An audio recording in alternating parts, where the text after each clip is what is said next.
তেলের সংকট এখন সারা বাংলাদেশেই আছে। আর আমরা এখন পঞ্চগড় আছি, এখানে তেলের সংকট। সোনার বাংলা পাম্পে আছি, সকাল 10টা থেকে দাঁড়িয়ে আছি আমরা।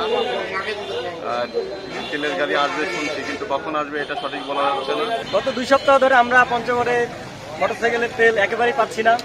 আজকে আমাদের বোধা এখানে তেল আসবে এই পাম্পে, তো সম্ভবত আসবে বিকেলের দিকে। মোটরসাইকেলের লাইন ধরে গেছে, তো আদৌ তেল পাবো কিনা জানি না। তবে হচ্ছে যে এই তেলের সংকটের সময় আমরা তেল নেওয়ার জন্য এইভাবে লাইনে আসি, দেখা যাক তেল পাই কিনা। 10টা থেকে তেলের জন্য অপেক্ষা করে আছি। এই যে লাইন দেখতেছেন, এখন পর্যন্ত কোনো তেলের গাড়ি ঢুকে নাই। কয়টা নাগাদ ঢুকে সেটাও বলা যাবে না আর কি। এই যে দুর্ভোগ, এই তেলের কারণে আমি 7 দিন থেকে গাড়ি বের করতে পারতেছি না। এখন এটা শেষ কথা হবে তা সরকার বলতে পারবে।